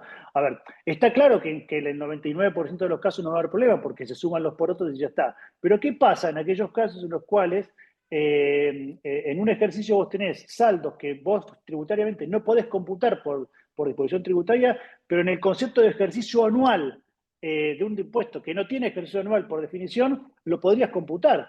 Esto sería un Claro, poco esa situación. O sea, lo claro, que, a ver, porque acá no hay, la ley penal tributaria no tiene una solución para esto, porque es un claro, elemento que cuando vos vas a la ley del IVA o otro tipo tal de cual, impuestos que no son de ejercicio, no está el tal cual. concepto de ejercicio anual. Entonces, en esa creatividad es el abogado, que un muy buen planteo Exacto. ese, tiene que Muy, determinarlo. muy bien. Bueno, el último punto y ya pasamos a lo colectivo. Y tiene que ver con la base APO, que vos muy bien planteaste los tres escenarios que se dan en la práctica. Pero yo agregaría una cosa.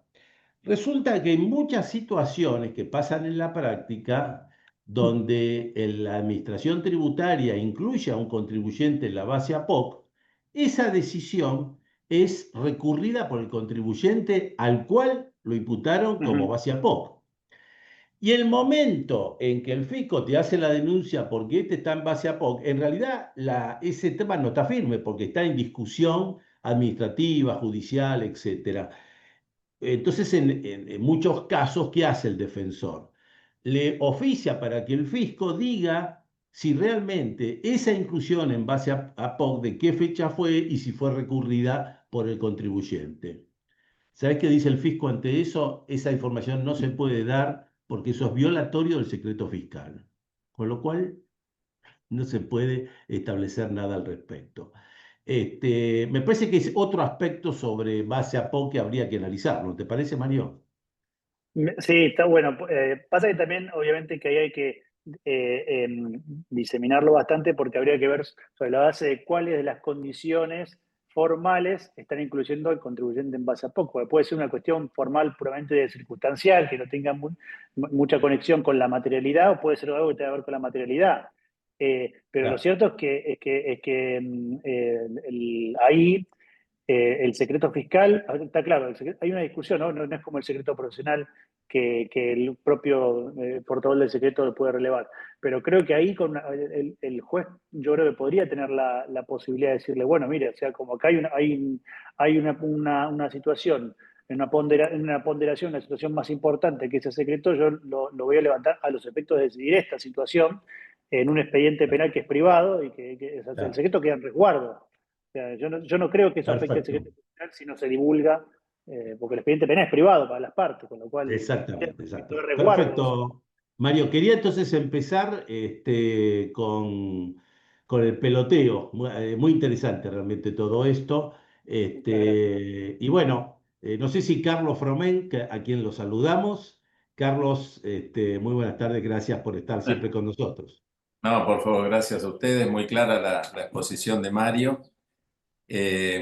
Y yo lo que estamos viendo nosotros es que se está echando mano en todo lo que es facturación apócrifa, obviamente que se hace desde y utilizando IP y claves fiscales, ¿no es cierto? Quizás que los contadores saben bien cómo se arman, pero lo preocupante de esto es que se está echando mano no a la figura del agravado del artículo 2 de la Ley Penal Tributaria, sino al delito de asociación ilícita fiscal, con lo cual directamente se conlleva esto a una detención que es prematura, ¿no? Porque, bueno, hay gente que ya hace un año que está detenida y quizás todavía no se ha hecho ni pericia contable. Y creo que este es un tema que se está viendo en la justicia federal, digamos, no estoy hablando de la justicia penal económica.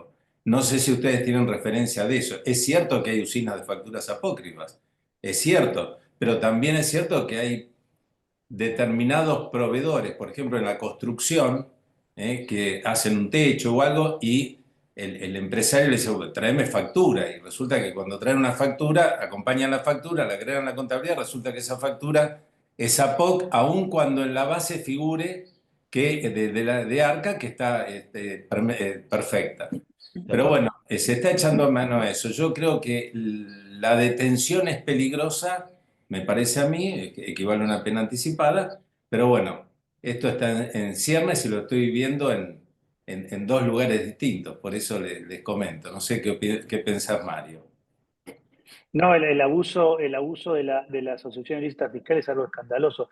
Yo creo que, a ver, discutir acerca de la constitucionalidad hoy por hoy me parece que es una pelea perdida, pero estoy seguro que la Corte en el corto plazo la va a acotar. O sea, hay un uso abusivo de esa figura, porque lo que se intenta con la asociación ilícita fiscal es hacer un sucedáneo del fracaso de la investigación de las evasiones. Entonces, muchas veces pasa, yo tengo casos y los tuve y los veo de asociaciones fiscales donde lo que falta, el gran problema es la afección, o sea, no son gente que, o sea, la jurisprudencia dice que no hace falta que se conozcan, que no es que se tienen que juntar todavía, pero la afección es muy importante, o sea, hay gente que tiene que juntarse para afectar el bien jurídico de manera genérica. Y lo que yo veo en los casos es que esto no sucede, es una composición de personas que están más o menos en lo mismo, y obviamente que en algunos juzgados, sobre todo en provincia, los detienen, así, bueno, en Córdoba ni hablar, en Córdoba lo pueden poner en un paredón, ¿no? Sí. Las condenas vienen de ahí, pero yo creo que hay una severidad y un mal uso de ese delito, un abuso de la asociación ilícita fiscal. Eso yo lo veo y es alarmante. Pero o sea, acá lo que son los jueces los que tendrían que poderle frenar esto. Por eso insisto en el sistema acusatorio, porque el problema que nosotros tenemos en los modelos federales es que como el juez y parte, investiga, entonces delitos que están al borde de la constitucionalidad, pues yo creo que son inconstitucionales, pero están al borde de la constitucionalidad, y el mismo que investiga, si es que lo va a juzgar, es una combinación tremenda. Y si además tiene la llave del calabozo, además te mete preso, es como que, tremenda tentación del juez de meter a todo el mundo preso siendo juez y parte. Es una suma de condimentos que es nefasta. Y uno ve las condenas y, claro, por eso hubo muchos casos en donde se fueron rompiendo los umbrales. Siempre son en casos de droga o en estos, en donde se tocaban los umbrales para poder condenas en suspenso en 4 o por romper el piso, porque tiene un piso de 4,5, o sea, es un piso altísimo, para conductas que están alejadas de la evasión. O sea, que es el peligro de peligro de peligro, es algo insólito. Muy bien. Exactamente, bueno, gracias. Mario Broski, muy buenas tardes, Mario, ¿cómo estás? Bien, gracias. Estoy bien. Primero, felicitaciones de vuelta al organizador, porque el tema da para mucho. Yo creo que da para varias jornadas, no solo para este lapso de tiempo en el cual vamos a discutir algunos temas. Y después al orador, porque creo que tocó algunos temas que no son comunes en el tratamiento de la factura apócrifa. Yo tengo una posición muy particular. Yo pienso que la AFIP no tiene ningún interés en solucionar el tema de la factura apócrifa, pero tengo que fundamentarlo, lo que estoy diciendo o lo que estoy afirmando. ¿Por qué digo esto? Porque la AFIP tiene todos los elementos técnicos, materiales y humanos como para saber si ese proveedor existe o no, si es APOC o no. Primero, cuando se inscribe, toda la documentación que receta la AFIP. Segundo, cuando empieza a no declarar la facturación, porque evidentemente esa facturación no la declara, porque como es apócrifa, no la va a pagar tampoco. Eso en primer lugar.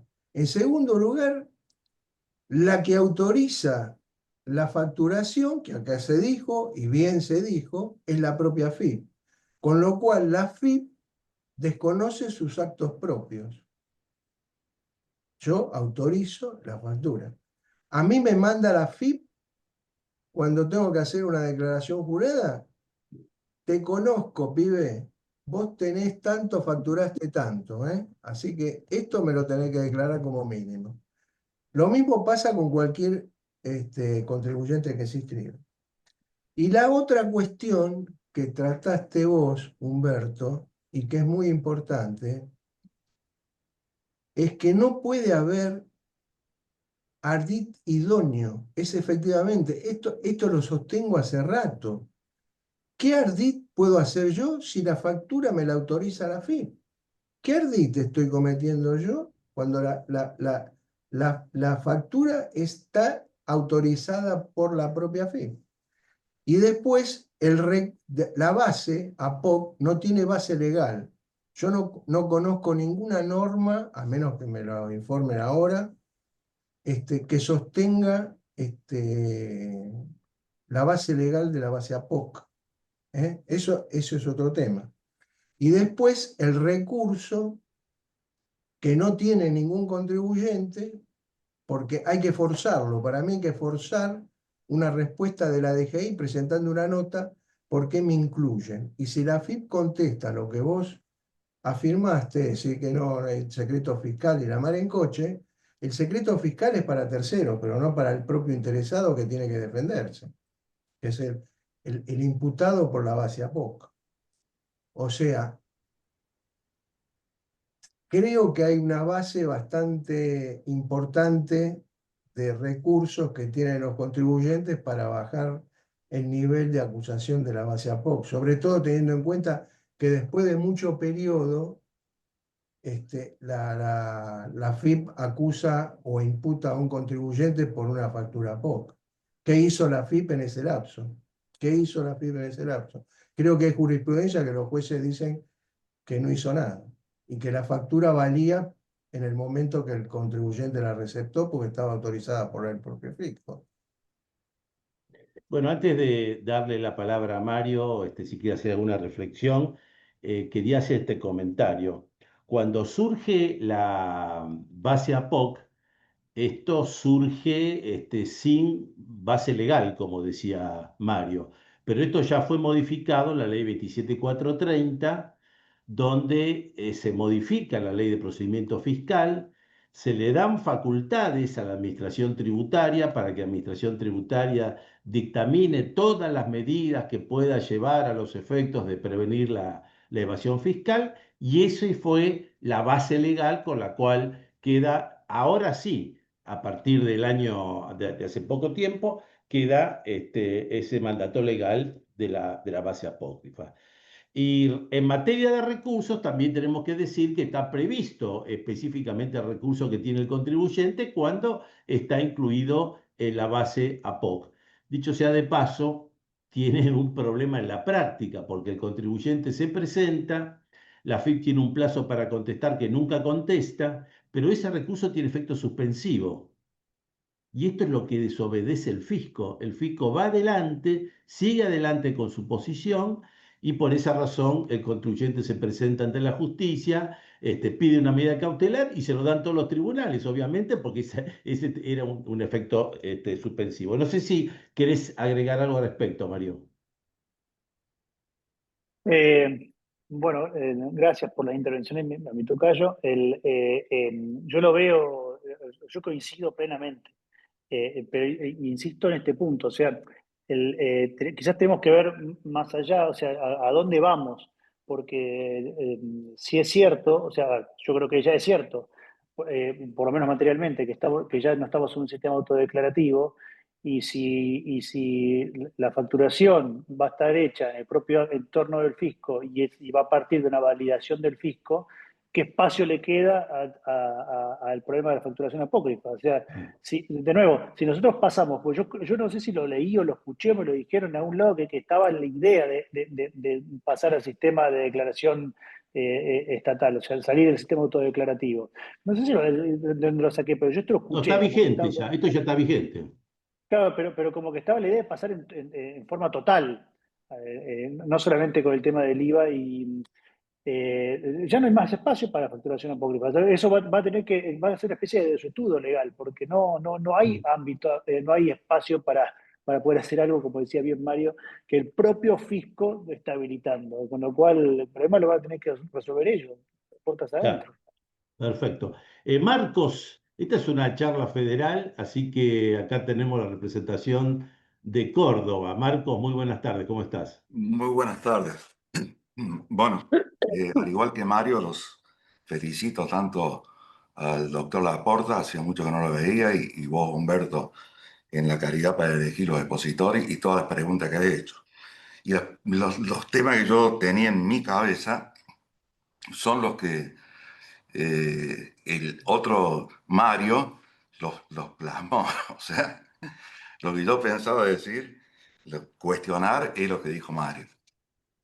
Pero tratando de realizar algún breve aporte sobre esto, en primer término creo que una defensa, al menos lo que da resultados acá en la Justicia Federal de Córdoba, pasa por el momento que fue incluido en la base APOC, el contribuyente, el proveedor, por el motivo por el cual fue incluido en la base APOC, porque sabemos que es sumamente disímil, y y el otro tema, que es un poco más delicado, es la cuestión de la cadena de custodia, porque estas facturas APO, cuando van a un proceso penal, normalmente han sido obtenidas a través de un allanamiento. Ese allanamiento ha sido realizado por la ARCA que tiene la facultad de verificación, de inspección, de determinación, de calificación de la conducta, de formular la denuncia penal, de actuar como auxiliar de la justicia, de ser querellante, y todos sabemos que estos documentos están en prueba están en poder del ARCA. Eso creo que la cadena de custodia es un aspecto que nosotros planteamos y con relativo éxito, relativo éxito.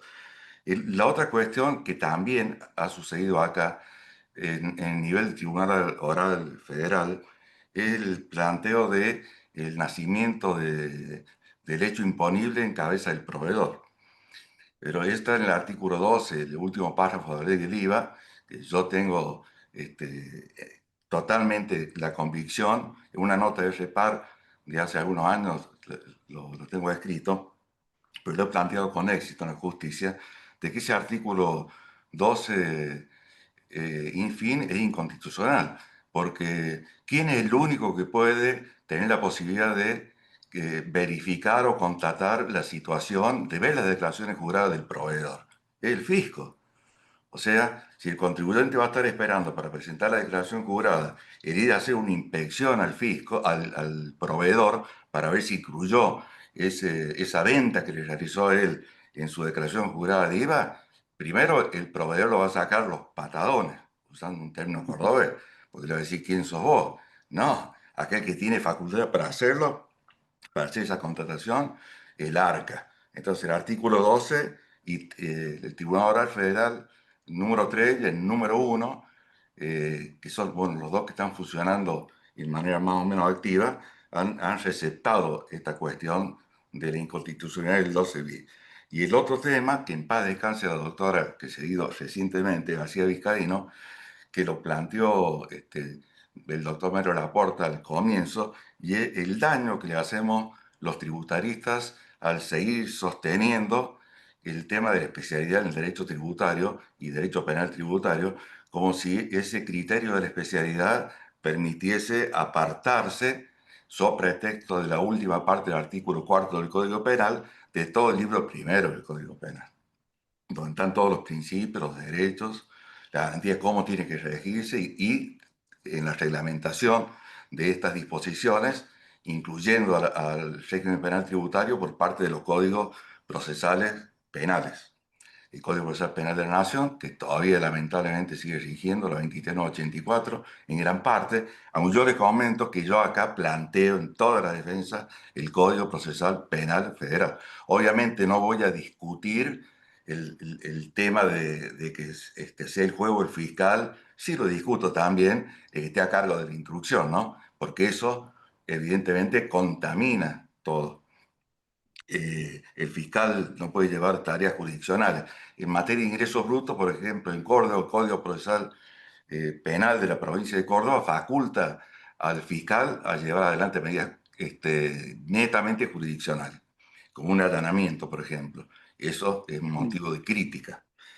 Y bueno, y creo que, volviendo al doctor Mario Broski, que si un contribuyente es inspeccionado hoy, al 2025, y me aparece la DGI o la ARCA diciéndome que en el 2000, yo hice la operación en 2000, y viene hoy en 2025 a decirme que ese contribuyente está dentro de la base APOC, porque el motivo que sea, bueno, hay una cuestión de interpretación de cómo tiene que ser apreciada la prueba, que está específicamente en ambos códigos, pero recuerdo el 10, el artículo 10 del Código Procesal Penal Federal, que es la sana crítica racional.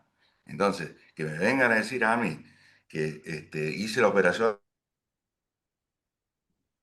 hace 5 años, que ahora está en la base APOC y que con sustento a eso me quieran realizar una determinación tributaria, ni que hablar de entrar al campo punitivo, es absolutamente irracional. Eso modestamente. Muy bien, gracias Marcos. No sé si querés comentar algo al respecto, Mario. Marcos, ¿qué tal? Que hace tiempo sí que nos veíamos. Un gustazo enorme. Sí, igualmente.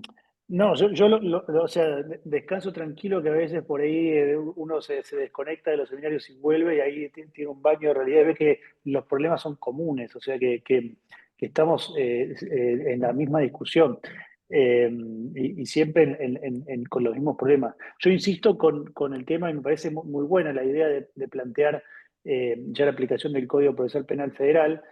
porque realmente o sea, de coyuntura, el gran problema, la gran perversión del sistema es que a toda esta sofisticación, a toda esta complejidad, se suma el juez federal, el juez instructor, el juez y parte.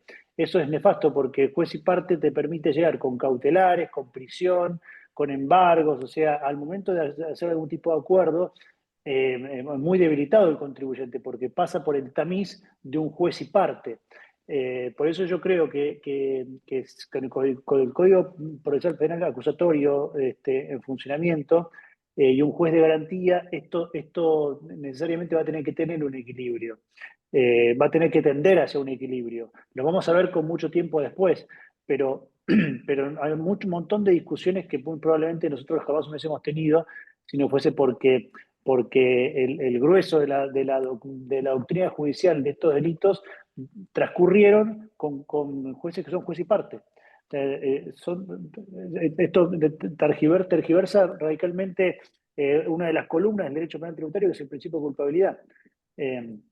Y confunde los mundos, o sea, y permite el ingreso del mundo tributario, digamos, el avasallamiento del mundo tributario hacia el mundo penal sobre la base de esta premisa, o sea, en cierto modo, yo creo que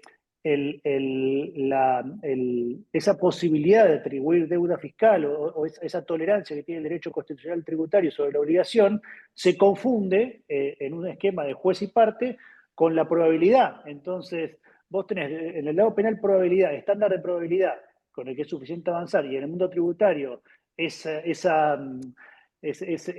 digamos, margen constitucional de la presunción, etcétera, esa fusión es tremenda, o sea, nos pone donde estamos ahora, en un desequilibrio muy presente. Entonces, enhorabuena que esto que estamos haciendo y para resolverlo, para equilibrar esa balanza, que está muy desequilibrada. Ya, muy bien. Bueno, ya estamos cerrando. No sé si Gabriela Farizano, Garbiolo, buenas tardes. Si querés hacer algún comentario. Buenas tardes. Como bien dijo Mario, creo que se necesita otra charla completa para todas las preguntas. Yo anoté un montón de preguntas, pero no puedo llegar a hacerte todas. Sí decirte que, bueno, sí, yo soy contadora, tendría millones de casos para mostrar y es más, he juntado requerimientos para debatir. Sí me preocupa un tema que es, como bien dijo también Mario, que no se conoce cuál es la base legal de la base APOC.